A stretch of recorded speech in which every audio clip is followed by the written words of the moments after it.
ഇന്നത്തെ കഥയിലേക്ക് എല്ലാവർക്കും സ്വാഗതം. അങ്ങനെ ആദർശിൻ്റെ നയനയുടെ ഉള്ളിൽ പ്രണയം ഇങ്ങനെ വന്നുകൊണ്ടിരിക്കുകയാണ്. വെറുതെ ആദർശ് ഓരോരോ സംശയങ്ങൾ നയനയോട് ചോദിക്കുന്നുണ്ട്. നീ ആരെങ്കിലും പ്രേമിച്ചിട്ടുണ്ടോ? അപ്പം നയന പറയുന്നുണ്ട്, ഞാനങ്ങനെ ആരെയും പ്രേമിച്ചിട്ടൊന്നുമില്ല. ഇനി ആദർശേട്ടൻ പ്രേമിച്ചിട്ടുണ്ടോ എന്ന് ചോദിക്കുമ്പം ആദർശ് പറയുന്നുണ്ട്, ഞാനും കിരണും ഒക്കെ ഒരേപോലെ MBA കഴിഞ്ഞവരാണ്. ആ സമയത്ത് അവനും ആ ബിസിനസ്സിലേക്ക് ഇറങ്ങിയ ടൈമിലാണ് കല്യാണി അവൻ പരിചയപ്പെടുത്തും പ്രേമിക്കുന്നതൊക്കെ. പക്ഷേ എനിക്കതിനുള്ള അവസരമൊന്നും കിട്ടിയിട്ടില്ല. അപ്പം നയന ചോദിക്കുന്നുണ്ട്, വലിയ മൂർത്തി ജ്വല്ലറി എന്ന് പറഞ്ഞാൽ വലിയൊരു കമ്പനിയിലല്ലേ ഉണ്ടായിരുന്നത്? അവിടെ എന്തോരം സുന്ദരികളായ പെൺകുട്ടികളൊക്കെ വന്നിട്ടുണ്ട്. പിന്നെ അങ്ങനെ കണ്ണിൽ കാണുന്നവരെയൊക്കെ പ്രേമിക്കുന്ന ആളൊന്നുമല്ല ഞാൻ. ആകെ കൂടെ പ്രേമിച്ചത് ഇപ്പോഴാണ്. അപ്പം നയന തിരിച്ചു ചോദിക്കുന്നുണ്ട്, ആരെയാണ്? അങ്ങനെ പ്രത്യേകിച്ച് ആരെയും ഇല്ല, പക്ഷേ കല്യാണത്തിന് മുമ്പേ പ്രണയിക്കേണ്ടിയിരുന്നില്ല എന്നിപ്പോൾ തോന്നുവാ. അത് കഴിഞ്ഞപ്പോഴാണ് ആദർശ് ചോദിക്കുന്നത്, അല്ല അതൊക്കെ പോട്ടെ, നീ ആരെങ്കിലും പ്രേമിച്ചിട്ടുണ്ടോ? ഒരുപാട് പേരെ. നയനയുടെ ഉത്തരം കേട്ടതും ആദർശ് ശരിക്കും ഷോക്കായി പോവാണ്. ഒരുപാട് പേരെയോ? ഞാൻ ഓർമ്മയായതിൽ പിന്നെ ഏറ്റവും കൂടുതൽ പ്രേമിച്ചത് എൻ്റെ അച്ഛനെയും അമ്മയുമാ. പിന്നെ ചേച്ചിയും അനിയത്തിയും ഒക്കെ ഞാൻ പ്രേമിക്കുമായിരുന്നു. കല്യാണിയോടും പ്രേമായിരുന്നു. അത് കേട്ടപ്പോഴാണ് ആദർശ് ഒന്ന് റിലാക്സ് ആയത്. ഓ അങ്ങനെ. പക്ഷേ ഇപ്പോൾ ഒരാളോട് അതിനേക്കാളൊക്കെ പ്രേമമാ. നയന പറയുന്നിട്ടപ്പോൾ ആദർശ് ചോദിക്കുന്നുണ്ട്, അതാരോടാ? എന്താ അയാൾക്ക് പേരില്ലേ? അയാൾക്ക് പേരും നാളൊക്കെ ഉണ്ട്, പക്ഷേ ആളത്ര നോർമലല്ല. അപ്പോൾ ആദർശ് വീണ്ടും ചോദിക്കുന്നുണ്ട്, അതെ ആരാ അത്? അത് ഈ ചോദ്യം ചോദിച്ച ആൾക്കറിയാം. എനിക്കറിയില്ല, അതുകൊണ്ടല്ലേ ഞാൻ ചോദിച്ചത്. ആദർശ് പറയാണ്, എങ്കിൽ പിന്നെ അറിയണ്ട. നയന അവിടുന്ന് മുഖം വീർപ്പിച്ച് ഇറങ്ങി പോവാണ്. നയന അവിടുന്ന് പോയപ്പോൾ ആദർശ് വിചാരിക്കുന്നുണ്ട്, ഞാനാ ആ അബ്നോർമലായ വ്യക്തി. അതെനിക്ക് നന്നായിട്ടറിയാം. അവളങ്ങനെ പറയുന്നതിൽ തെറ്റൊന്നുമില്ല. ഒരു ഭാര്യയുടെ കാഴ്ചപ്പാടിൽ ഞാൻ കുറച്ച് അബ്നോർമലാ. അത് സമ്മതിക്കാതിരിക്കാൻ നിവൃത്തിയില്ലടാ ആദർശേ. ആ സമയത്ത് ആദർശിൻ്റെ മനസ്സിലേക്ക് വരുന്നത് കിരണുമായിട്ട് സംസാരിച്ച ഒരു ഭാഗമാണ്. കിരൺ ചോദിക്കുന്നുണ്ട്, ഭാര്യയെ വിളിച്ചോണ്ട് വന്നല്ലേ? അപ്പോൾ ആദർശ് ചെറുതായിട്ട് ചമ്മിയിട്ട് പറയാണ്, അത് കല്യാണിയെ വിളിച്ചപ്പോൾ അവൾ പറഞ്ഞു കാണുമല്ലോ. ആ എന്നെ വിളിച്ച് പറഞ്ഞിട്ടുണ്ടായിരുന്നു. കിരൺ പറയാണ്, നീയൊക്കെ പറഞ്ഞതല്ലേ. പിന്നെ മുത്തശ്ശനും മുത്തശ്ശിക്കും ഒന്നും അവളെ കാണാതിരിക്കാൻ പറ്റില്ല. ആദർശ് ഈഗോ തീരെ കുറക്കുന്നില്ല, അതുകൊണ്ട് വിളിച്ചോണ്ട് വന്നതാ. അപ്പം കിരൺ ചോദിക്കുന്നുണ്ട്, അല്ലാതെ നിന്റെ ഇഷ്ടത്തിന് വിളിച്ചോണ്ട് വന്നതല്ല അല്ലേ? അപ്പോൾ ആദർശ് പറയാണ്, ഇപ്പോഴും അവളോട് ആ പഴയ ദേഷ്യം നിലനിൽക്കുക. അപ്പം കിരൺ ചോദിക്കുന്നുണ്ട്, എന്നിട്ട് നിന്റെ മുത്തശ്ശൻ പറഞ്ഞത് നയനയെ വിളിച്ചോണ്ട് വരാൻ നിന്റെ മുത്തശ്ശനും മുത്തശ്ശിയും പറഞ്ഞിട്ടില്ലെന്നാണല്ലോ. നീ നിന്റെ സ്വന്തം ഇഷ്ടപ്രകാരം വിളിച്ചു എന്നാണ് പറഞ്ഞത്. അപ്പോൾ ആദർശ് പരിങ്ങുകയാണ്. എടാ, നമ്മൾ പ്രായം ചെന്നവരുടെ മനസ്സറിയണ്ടേ? അവർ വിളിക്കണ്ടെന്നൊക്കെ പറഞ്ഞെങ്കിലും അവർക്ക് അവളുടെ സഹായം ആവശ്യമുണ്ടെന്ന് എനിക്ക് തോന്നി. കിരൺ ആദർശിൻ്റെ ആ പരിങ്ങലൊക്കെ കണ്ട് എൻജോയ് ചെയ്ത് നിൽക്കുകയാണ്. അതിനുശേഷം അവൻ പറയുന്നുണ്ട്, എന്നാ ഇനി നീ ഒരു കാര്യം മനസ്സിലായിക്കോ. ഇനിയെങ്കിലും നയനക്ക് ഒരു ഭാര്യയ്ക്ക് കൊടുക്കേണ്ട പരിഗണനയും സ്നേഹവും കൊടുത്തില്ലെങ്കിൽ അവൾ ഇനിയും വീട് വിട്ടു പോകാനുള്ള സാധ്യത വളരെ കൂടുതലാണ് എന്ന് അവൾ നിന്നോട് പറഞ്ഞായിരുന്നോ? ആദർശന് ചെറുതായിട്ട് പേടിയുണ്ടായിരുന്നു. എന്നോടല്ല, കല്യാണിയോട് പറഞ്ഞായിരുന്നു. കല്യാണി അതിനെ സപ്പോർട്ട് ചെയ്തിട്ടുണ്ടായിരുന്നു. അപ്പോൾ ആദർശ് ദേഷ്യത്തോട് ചോദിക്കുകയാണ്, അതെന്തിനാ അവൾ സപ്പോർട്ട് ചെയ്തത്? കല്യാണി മാത്രമല്ല, എന്നോടാ പറഞ്ഞിരുന്നെങ്കിൽ ഞാനും സപ്പോർട്ട് ചെയ്തേനെ. കിരൺ വിട്ടുകൊടുക്കുന്നില്ല. അതിനുശേഷം ആദർശിന് അവൻ സമാധാനത്തോടെ കാര്യങ്ങൾ പറഞ്ഞു കൊടുക്കുകയാണ്. എടാ, കല്യാണി എൻ്റെ ജീവിതത്തിൽ വന്നതിന് ശേഷം ഞങ്ങളുടെ ജീവിതത്തിൽ എല്ലാം നല്ല നല്ല നേട്ടങ്ങളെ ഉണ്ടായിട്ടുള്ളൂ. അതുപോലെ ആർട്ട് വർക്കിൻ്റെ കാര്യത്തിൽ അസാമാന്യ കഴിവുള്ള കുട്ടിയാണ് നയന. അതവൾ പ്രൂവ് ചെയ്തതുമാണ്. അവൾ വരച്ച ഡിസൈൻ കൊണ്ട് നിന്റെ കമ്പനിക്ക് എന്തുമാത്രം നേട്ടങ്ങളാണ് ഉണ്ടായത്. എന്നിട്ടും നീ അവളെ അംഗീകരിക്കില്ലെന്ന് പറഞ്ഞാൽ വലിയ കഷ്ടാടാ. എടാ, ഭാര്യയുടെ കഴിവും അവൾ നേടിത്തരുന്ന സമ്പത്തും കണ്ടിട്ട് അവളെ സ്നേഹിക്കണം എന്നല്ല ഞാൻ പറഞ്ഞത്. പക്ഷേ അവരുടെ കഴിവ് കാണാതെ നമ്മൾ പോവരുത്. ഞാനേ കല്യാണിക്ക് ഒരുപാട് പ്രോത്സാഹനം കൊടുത്തതുകൊണ്ടാണ് ഇന്ന് അവൾ ഈ നിലയിലെത്തിയത്. എന്നാൽ അതുപോലെ കഴിവുള്ള നിന്റെ ഭാര്യയെ നീ പലപ്പോഴും ഇടിച്ചു താഴ്ത്തുകയാ. നിന്റെ വീട്ടിൽ കയറി വന്ന ആർക്കും ഇല്ലാത്ത ഗുണങ്ങളാ അവൾക്കുള്ളത്. എടാ, ശരിക്കു പറഞ്ഞാൽ അവളും കല്യാണിയൊക്കെ ഒരേ റേഞ്ചിൽ വരുന്ന പെൺകുട്ടികളാണ്. സത്യം പറഞ്ഞാൽ ദൈവം എന്താ അവരെ ചേച്ചിയും അനിയത്തിയുമായിട്ട് സൃഷ്ടിക്കാത്തതെന്ന് എനിക്ക് തോന്നിയിട്ടുണ്ട്. അപ്പോഴും ആദർശ് പറയാണ്, പക്ഷേ അവളെൻ്റെ കരണത്തടിച്ചത് എനിക്ക് മറക്കാൻ പറ്റുന്നില്ല. കിരണി ചോദിക്കുന്നുണ്ട്, എടാ, കല്യാണത്തിന് മുമ്പല്ലേ അവൾ നിന്റെ കരണത്തടിച്ചത്? കല്യാണശേഷം സത്യം പറഞ്ഞാൽ നിന്റെ കരണത്തടിക്കല്ല, നിന്റെ കഴുത്തിനെ പിടിച്ച് ഞെക്കുകയാണ് വേണ്ടത്. അത്രമാത്രം നീ അവളെ വേദനിപ്പിച്ചിട്ടുണ്ട്.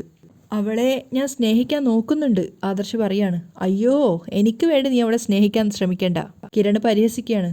കല്യാണിയും നയനയും ഒരുപോലെയാണെന്ന് ഞാൻ പറയുന്നത് പോലെ തന്നെ എൻ്റെ അമ്മയും എപ്പോഴും പറയുമായിരുന്നു, നീയും ഞാനും ഒരുപോലെയാണെന്ന്. എന്നിട്ടും കല്യാണം കഴിഞ്ഞ ശേഷം നമ്മൾ രണ്ടുപേരും രണ്ട് സ്വഭാവക്കാരായിപ്പോയി. മറ്റേത് സൈഡിൽ കൂടെ നോക്കിയാലും നീ ഓക്കെയാണ്, പക്ഷെ ഭർത്താവ് എന്ന നിലയിൽ നീ പൂർണ്ണ പരാജയമാണ്. അപ്പോൾ ആദർശ് പറഞ്ഞു കൊടുക്കുന്നുണ്ട്, എടാ, നീ എത്ര കാലം സ്നേഹിച്ചിട്ട് കല്യാണിയെ കെട്ടിയത്? നിങ്ങൾ തമ്മിൽ ഭയങ്കര പ്രേമല്ലായിരുന്നോ? പക്ഷേ ഞങ്ങളുടെ കാര്യം അങ്ങനെയല്ല. വിവാഹത്തിന് മുമ്പ് വെറുത്തിരുന്നൊരു പെൺകുട്ടിയാണ് ഞാൻ കെട്ടിയത്. അതുകൊണ്ട് തന്നെ സാഹചര്യവും വ്യത്യസ്ത. അപ്പോൾ കിരണി ചോദിക്കുന്നുണ്ട്, എന്തോന്ന് സാഹചര്യം? എടാ, ഭാര്യയ്ക്ക് സ്നേഹത്തോടെ ഇത്തിരി മുല്ലപ്പൂ വാങ്ങിക്കൊടുക്കുക, ഒരു സാരി വാങ്ങിക്കൊടുക്കുക, പിന്നെ നിനക്ക് ജ്വല്ലറി ഉണ്ടല്ലോ, എന്തെങ്കിലും ഗോൾഡൊക്കെ വാങ്ങിക്കൊടുക്കുക.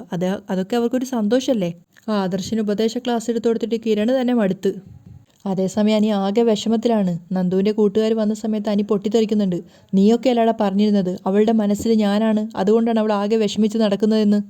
എന്നിട്ടിപ്പോൾ എന്തായടാ? അവൾ എന്നെ കാണുന്നത് ഒരു ഫ്രണ്ടായിട്ടാ. നീയൊക്കെയല്ലേ എന്നെ പറഞ്ഞു പറ്റിച്ചത്. അപ്പോൾ അവർ വീണ്ടും പറയുന്നുണ്ട്, എടാ ഞങ്ങൾ നിന്നെ പറഞ്ഞു പറ്റിച്ചിട്ടില്ല, അവൾ നിരാശപ്പെട്ടിട്ടുണ്ടെങ്കിൽ അത് നിന്നെ ഓർത്താ. അപ്പം ദേഷ്യത്തോടെ അനി പറയുന്നുണ്ട്, ഇനി നീയൊന്നും ഇങ്ങനെ പറയരുത്. എടാ, നിങ്ങളൊന്നും ചിന്തിക്കുന്നത് പോലെയല്ല അവൾ എന്നെ കാണുന്നത്. അവൾ എന്നെ കാണുന്നത് വെറും ഒരു ഫ്രണ്ടായിട്ടാ. അപ്പം കൂട്ടുകാരിലൊരുത്തം പറയുന്നുണ്ട്, ഇനി നിങ്ങൾ രണ്ടുപേരും എന്തൊക്കെ പറഞ്ഞാലും നിങ്ങൾ രണ്ടുപേരും വിഷമിക്കുന്നത് ഈ ഒരു കാരണം കൊണ്ട് തന്നെയാണെന്ന് ഞങ്ങൾക്കറിയാം. അവളുടെ 2 ചേച്ചിമാരിപ്പോൾ നിൻ്റെ വീട്ടിലുണ്ട്. ഒരുപക്ഷെ അവരുടെ ആ ഒരു ബുദ്ധിമുട്ട് കാരണമാണോ അവൾ അങ്ങോട്ടേക്ക് വരാത്തത് എന്നറിയില്ല. ഒരുപക്ഷെ അത് അവളുടെ തീരുമാനമായിരിക്കാം, അല്ലെങ്കിൽ മറ്റാരുടെയെങ്കിലും തീരുമാനമായിരിക്കാം. എന്തായാലും ഒരു കാര്യം ഉറപ്പാ, നിന്നെ നന്ദുവിന് ഭയങ്കര ഇഷ്ടമായിരുന്നു. അപ്പം അനി പറയുന്നുണ്ട്, എടാ അവളുടെ മനസ്സിൽ എന്താണെന്ന് അവൾ എന്നോട് പറഞ്ഞു കഴിഞ്ഞു. ഇനി ഇതേപ്പറ്റി നിങ്ങൾ എന്നോട് സംസാരിക്കേണ്ട. ഇനി അവളുടെ പിന്നാലെ ഞാൻ നടക്കില്ല. ഒരു ആൺകുട്ടിയെ ഒരു പെൺകുട്ടിക്ക് ഇഷ്ടമാണെങ്കിൽ അത് അവളാ വെളിപ്പെടുത്തേണ്ടത്. നന്ദു അവൾക്ക് പറയാനുള്ളത് എന്നോട് പറഞ്ഞു കഴിഞ്ഞു. ഇനി അനിയുടെയും അനാമികയുടെ വിവാഹത്തിന് നീയൊക്കെ വരണം. എന്നിട്ട് എല്ലാത്തിലും പങ്കെടുത്ത് സദ്യയും കഴിച്ച് പോകണം. അത്രയും മതി, അതിനപ്പുറം സംസാരമൊന്നും വേണ്ട. അനി നല്ല ദേഷ്യത്തിലാണ് അവിടുന്ന് പോകുന്നത്. അതുകൊണ്ട് തന്നെ അനിയുടെ കൂട്ടുകാർ നേരെ പോയത് നന്ദുവിൻ്റെ വീട്ടിലേക്കാണ്. അവർ ദേഷ്യത്തോടെയാണ് നന്ദുവിനോട് പറയുന്നത്, നീ അവനെ തേച്ചു അല്ലേ, നീയൊക്കെ എന്തേ ഈ പറയുന്നത്? നന്ദു ചോദിക്കുന്നുണ്ട്. നിന്റെ മനസ്സ് നിറച്ചു അവനാ ഉണ്ടായിരുന്നതെന്ന് ഞങ്ങൾക്ക് അറിയായിരുന്നു. നീയൊക്കെ വെറുതെ ഓരോ കഥകൾ ഉണ്ടാക്കാൻ ശ്രമിക്കരുത്. നന്ദു പൊട്ടിത്തെറിക്കുകയാണ്. നിന്നോടൊക്കെ അനിയെ ഇഷ്ടമാണെന്ന് ഞാൻ എപ്പോഴെങ്കിലും പറഞ്ഞിട്ടുണ്ടോ? അപ്പോൾ അവർ പറയുന്നുണ്ട്, ആ രീതിയിലൊക്കെ നീ പറഞ്ഞിട്ടുണ്ടായിരുന്നു. നിന്റെ വിഷമത്തിന് കാരണം അനിയാണെന്ന് ഞങ്ങൾക്കറിയാം. ഇനി നീ കൂടുതലൊന്നും സംസാരിക്കേണ്ട. അപ്പോൾ നന്ദു പറയുന്നുണ്ട്, ഇനി നിങ്ങളാരും ഈ കാര്യത്തിൽ ഇടപെടരുത്. എൻ്റെ ജീവിതം എങ്ങനെ പോകണമെന്ന് തീരുമാനിക്കുന്നത് ഞാനാ. അപ്പോൾ അവർ പറയുന്നുണ്ട്, ഞങ്ങൾ അങ്ങനെയൊന്നും അല്ല കരുതിയത്. ഞങ്ങൾക്കൊരു പ്രശ്നം ഉണ്ടാകുമ്പോൾ അതിൽ ഏറ്റവും കൂടുതൽ ഇടപെട്ടിട്ടുള്ളത് നീയാ. അതുപോലെ നിനക്കെന്തെങ്കിലും പ്രശ്നമുണ്ടെങ്കിൽ ഞങ്ങളും അതിൽ ഹെൽപ്പ് ചെയ്യണ്ടേ? അപ്പം നന്ദു പറയാണ്, വേണ്ട, പ്രത്യേകിച്ച് ഈ കാര്യത്തിൽ. നാളെ കല്യാണം നടക്കാൻ പോകുന്ന പയ്യനാ അനി. അനിയുടെ അനാമികയുടെ വിവാഹം വീട്ടുകാർ ചേർന്ന് ഫിക്സ് ചെയ്തതാ. ഇനി ദയവ് ചെയ്ത് അതിനിടയിലേക്ക് എന്നെ വിളിച്ചിടരുത്. അപ്പോൾ അവർ പറയുന്നുണ്ട്, ഞങ്ങൾക്കറിയാം, അതുകൊണ്ടാണ് നീ തീരുമാനം മാറ്റിയതെന്ന്. ഒരിക്കലും അല്ല. എൻ്റെ മനസ്സിൽ എനിക്കൊരു സ്ഥാനമുണ്ട്. അതൊരു ഫ്രണ്ടിൻ്റെ സ്ഥാനമാണ്. നീ ഇനി എത്ര പറഞ്ഞാലും ഞങ്ങൾ വിശ്വസിക്കില്ല. നിനക്കവന് ഒരുപാട് ഇഷ്ടമായിരുന്നു. സാഹചര്യങ്ങൾ എതിരായതുകൊണ്ട് നീ മാറിയതാ.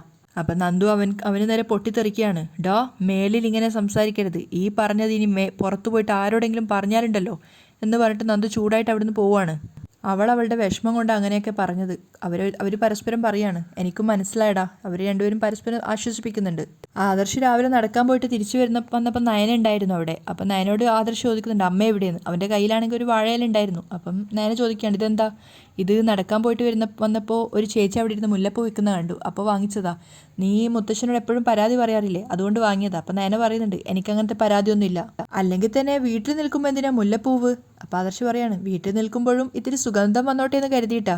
പെൺകുട്ടികൾ മുടിയിൽ മുല്ലപ്പൂ ചൂടിയിട്ട് വരുമ്പോൾ അവർക്കൊരു നാച്ചുറൽ സ്മെല്ലാ.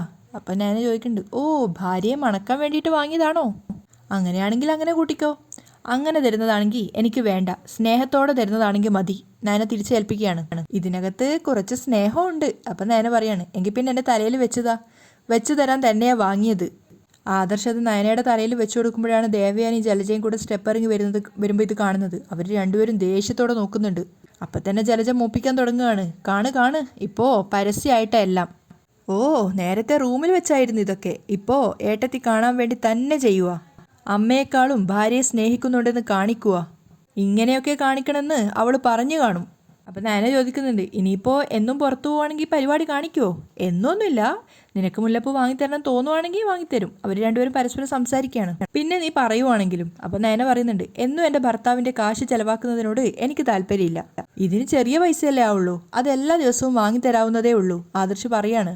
അപ്പോഴേക്കും ജലജയും ദേവയാനി അവിടെ എത്തിയിട്ടുണ്ടായിരുന്നു. അവർ രണ്ടുപേരും ഇവരെ കണ്ടിട്ടുണ്ടായിരുന്നില്ല. അപ്പോൾ ദേവയാനി പറയാണ്, എങ്കിൽ പിന്നെ പൂക്കൾ കൊണ്ട് അവളെ അങ്ങ് മൂടിടാ. ആദർശ് നയനയെ ഞെട്ടിയിട്ട് തിരിഞ്ഞു നോക്കുകയാണ്. അപ്പോൾ ദേവയാനി പറയാണ്, സാധാരണ പൂക്കൾ കൊണ്ട് ദേവിമാരെ മൂടുന്നൊരു ചടങ്ങുണ്ട് ക്ഷേത്രത്തിലൊക്കെ, പൂമൂടൽ ചടങ്ങ്. അതുപോലെ നീ ഇവളെ പൂക്കൾ കൊണ്ടങ്ങ് മൂട്. അപ്പോൾ ആദർശ് വിഷയം കോംപ്രമൈസ് ആക്കാൻ വേണ്ടി പറയുന്നുണ്ട്, അമ്മ വിഷമിക്കേണ്ട, സത്യത്തിൽ ഞാൻ മുല്ലപ്പൂ വാങ്ങിയത് അമ്മയ്ക്ക് വേണ്ടിയാ. അപ്പോഴാ മുത്തശ്ശൻ്റെ മുത്തശ്ശിയുടെ മുഖോർമ്മ വന്നത്. ഇത് ഞാൻ കൊണ്ടുവന്ന് അമ്മയ്ക്ക് തരുമ്പോൾ അവർ ചോദിക്കും, അമ്മയ്ക്ക് വാങ്ങിയപ്പോൾ നീ എന്താടാ നിന്റെ ഭാര്യയ്ക്ക് വാങ്ങാതിരുന്നേന്ന്. അങ്ങനെ ഇവക്കും കൂടി വാങ്ങിയെന്നേ ഉള്ളൂ. ആദർശ് നിന്ന് വേർക്കുകയാണ്. നയനയെ സപ്പോർട്ടിന് നിൽക്കുന്നുണ്ടായിരുന്നു. അപ്പോൾ ജലജ ചോദിക്കുകയാണ്, പിന്നെ നീ എന്തിനാ അവളുടെ തലയിൽ വെച്ച് കൊടുത്തത്? അത് ഇവള് പറഞ്ഞതുകൊണ്ട് അങ്ങനെ ചെയ്തതാ. ഇനി ചിലപ്പോൾ ഞാൻ അങ്ങനെ ചെയ്തില്ലെങ്കിൽ ഇവള് മുത്തശ്ശനോടങ്ങാൻ പോയി പരാതി പറഞ്ഞാലോ? ഒരു മുത്തശ്ശനുള്ളത് നിന്റെ ഭാഗ്യാടാ ആദർശേ. ജലജ പരിഹസിക്കുന്നുണ്ട്. അപ്പോൾ ആദർശ് പറയാണ്, അമ്മ ഞാൻ കള്ളം പറഞ്ഞൊന്നല്ല, ഇവക്ക് 2 മുഴം വാങ്ങിയപ്പോൾ അമ്മയ്ക്ക് ഞാനിതാ 3 മുഴ വാങ്ങിയത് എന്ന് പറഞ്ഞ് ദേവയാനിക്ക് കൊടുക്കുകയാണ്. പക്ഷെ ദേവയാനി ആ മുല്ലപ്പൂ വലിച്ചെറിയാണ് അവർക്ക് നേരെ. അത് കണ്ടുകൊണ്ടാണ് ജയൻ അങ്ങോട്ട് വരുന്നത്. അപ്പോൾ അയാൾ വിചാരിക്കുന്നുണ്ട്, ഇപ്പം ഞാൻ അങ്ങോട്ട് പോയാൽ ശരിയാവില്ല. എന്നിട്ട് അയാൾ അവിടെ മാറി നിന്ന് ആ കാര്യം കാണുകയാണ്. അപ്പം ജലജയാണെങ്കിൽ അതിനനുസരിച്ച് കുത്തിക്കൊണ്ട് നിൽക്കുന്നുണ്ട്. അത് വളരെ മോശമായിപ്പോയി ഏട്ടത്തി. 3 മുഴ ഏട്ടത്തിക്ക് വേണ്ടി വാങ്ങിയതല്ലേ അവൻ. അപ്പോൾ ഏട്ടത്തി അത് എറിയാൻ പാടുണ്ടായിരുന്നോ? അപ്പം ദേവയാനി പൊട്ടിത്തെറിക്കുകയാണ്. അവക്ക് മുല്ലപ്പൂ വാങ്ങിയെങ്കിൽ അത് അവക്ക് മാത്രം കൊടുത്താൽ മതി, അത് എനിക്ക് കൊണ്ടുത്തരേണ്ട ആവശ്യമൊന്നുമില്ല. അല്ലെങ്കിൽ തന്നെ നീ എനിക്കെന്നാടാ മുല്ലപ്പൂ വാങ്ങി തന്നിട്ടുള്ളത്? അപ്പോൾ ആദർശ് പറയുന്നുണ്ട്, അമ്മ ആവശ്യപ്പെട്ടപ്പോഴൊക്കെ ഞാൻ അമ്മയ്ക്ക് വാങ്ങിത്തരാറില്ലേ? ആവശ്യപ്പെടുമ്പോൾ മാത്രം, അല്ലാതെ നീ ഒരിക്കലെങ്കിലും വാങ്ങി തന്നിട്ടുണ്ടോ? ഇവളും ആവശ്യപ്പെട്ടായിരുന്നു, ഞാൻ നടക്കാൻ പോയപ്പോൾ മുല്ലപ്പൂ വേണമെന്ന്. നീ ആവശ്യപ്പെട്ടോടി? ദേവയാനി ചോദിക്കുകയാണ്. ആ, മുല്ലപ്പൂ എനിക്ക് ഇഷ്ടമാണെന്ന് ഞാൻ പറഞ്ഞായിരുന്നു. അവൾക്ക് ഇഷ്ടമാണെന്ന് പറഞ്ഞപ്പോഴേക്കും ഏടത്തിയുടെ മോൻ അത് കൊണ്ടെത്തിച്ചു കൊടുത്തു. ഇവിടെ മുറ്റത്ത് മുല്ലയും പിച്ചിയും ഒക്കെ ഉണ്ട്, അത് മാലയാക്കി കെട്ടിയാൽ മതി. അതൊന്നും പോരായിട്ടാണ് പുറത്തു പോയിട്ട് വരുമ്പോൾ മുല്ലപ്പൂ മാല വേറെ. അപ്പോൾ ആദർശ് അവസാനം പറയാണ്, ഞാൻ ഇവിടെ സ്നേഹിക്കുന്നത് മറ്റാരെക്കാട്ടിലും സന്തോഷം മുത്തശ്ശനും മുത്തശ്ശിക്കുക. മുത്തശ്ശൻ്റെ ആരോഗ്യം ശ്രദ്ധിക്കണ്ടേ അമ്മേ? അതെ, മുത്തശ്ശൻ്റെ ആരോഗ്യം മാത്രം നോക്കിയാൽ മതി. ബാക്കിയുള്ളവരുടെ ആരോഗ്യവും മനസ്സമാധാനവും പോയാലും നിനക്കൊരു പ്രശ്നവും. എന്നാൽ പിന്നെ നടന്നിട്ട് വന്നതല്ലേ, പോയി കുളിക്കടാ. നീയേ കാച്ചിയ എണ്ണയും കൂടി ഇവൻ്റെ തലയെ തേച്ചു കൊടുക്ക്. ജലജയം പറയുന്നുണ്ട്, അതെ, തലയണ മന്ത്രത്തിൻ്റെ ശക്തി കൂടിക്കൂടി വരിക. അവസാനം അമ്മ ഈ വീട്ടിലുണ്ടെന്ന കാര്യം മോൻ മറക്കരുത്. അപ്പോൾ ആദർശ് പറയാണ്, അങ്ങനെ അമ്മയെ മറക്കുന്ന കൂട്ടത്തിലല്ല ഞാൻ. അങ്ങനെ മറക്കുകയാണെങ്കിൽ അത് അഭിയായിരിക്കും, ഇളയമയുടെ മോൻ. അപ്പോൾ ദേവയാനി പറയുന്നുണ്ട്, നീയും ഒട്ടും മോശമല്ല, അതുകൊണ്ട് അഭിയെ വിമർശിക്കാനുള്ള യോഗ്യത നിനക്കില്ല. അവസാനം ദേഷ്യത്തോടെ ആദർശ് പറയാണ്, ഞാനേ ഇനി എന്തൊക്കെ പറഞ്ഞാലും അമ്മയ്ക്ക് മനസ്സിലാവില്ല. അവൻ അവിടെ നിന്ന് കയറിപ്പോവാണ്.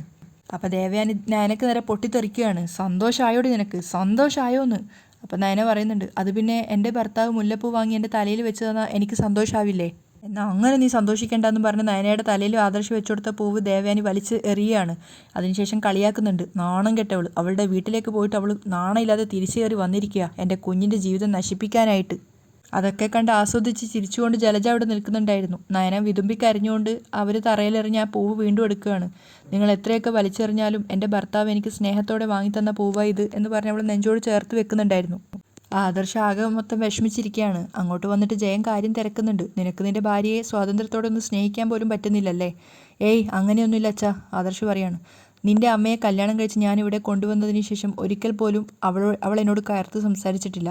കാരണം അവളുടെ പരിധി ഞാൻ ഇതുവരെ നിന്നിട്ടുമില്ല. അയാൾ ആദർശിന് പറഞ്ഞു കൊടുക്കുകയാണ്. അപ്പോൾ ആദർശ് പറയുന്നുണ്ട്, എൻ്റെ കാര്യം അങ്ങനെയല്ലല്ലോ അച്ഛാ. ഞാൻ കുഞ്ഞുനാൾ മുതലേ അമ്മ പറയുന്നത് കേട്ട് അനുസരിച്ച് ജീവിച്ചതല്ലേ. പെട്ടെന്ന് അത് മാറുമ്പോൾ അമ്മക്കത് വിഷമാവില്ലേ? അപ്പോൾ അയാൾ തിരിച്ചു ചോദിക്കുന്നുണ്ട്, അങ്ങനെ അമ്മ പറയുന്നത് മാത്രം കേട്ട് ചെയ്യുമ്പോൾ ഭാര്യയ്ക്ക് വിഷമാവില്ലേ? രണ്ടിലൊരാളെ വേദനിപ്പിക്കാതിരിക്കാൻ പറ്റില്ലല്ലോ. നയന ചെയ്ത ഓരോരോ കാര്യങ്ങളൊക്കെ അയാളിങ്ങനെ ആവർത്തിച്ച് പറഞ്ഞുകൊണ്ടിരിക്കുകയാണ്. ഇത്രയും കാര്യങ്ങളൊക്കെ നമ്മളെ കുടുംബത്തിന് വേണ്ടി നയനമോൾ ചെയ്തിട്ടുണ്ട്. ശരിക്കും പറഞ്ഞാൽ നയനമോളുടെ മുന്നിൽ നിൻ്റെ അമ്മ ഒന്നുമല്ല എന്നൊക്കെ പറഞ്ഞു കൊടുക്കുന്നുണ്ട്. അപ്പോൾ ആദർശ് പറയാണ്, അച്ഛനും ആരോടും ഒരു കാര്യം പറയില്ലെങ്കിൽ ഒരു രഹസ്യം ഞാൻ പറഞ്ഞു തരാം. നയന കല്യാണത്തിന് മുമ്പ് എൻ്റെ കരണത്തടിച്ചിട്ടുണ്ട്. അത് കേട്ടത് അയാൾ പൊട്ടിച്ചിരിക്കുകയാണ്. അച്ഛനെന്തിനാ ചിരിക്കുന്നത്? കല്യാണത്തിന് മുന്നേ അല്ലേ അടിച്ചത്? കല്യാണത്തിന് ശേഷമായിരുന്നു ശരിക്കും നിനക്ക് തല്ല് കിട്ടേണ്ടിയിരുന്നത് എന്നൊക്കെ പറഞ്ഞ് അയാൾ പരിഹസിച്ച് ചിരിച്ചുകൊണ്ട് പോവുകയാണ്. അപ്പോൾ ആദർശ് ആകെ പ്ലിങ് അടിച്ച് നിൽക്കുന്നുണ്ടായിരുന്നു. കാരണം കേൾക്കുന്നവരൊക്കെ പറയുന്നത് അതാണ്, കല്യാണശേഷം താനൊരു പരാജയമാണെന്ന്. അവിടെയാണ് ഇന്നത്തെ എപ്പിസോഡ് അവസാനിക്കുന്നത്.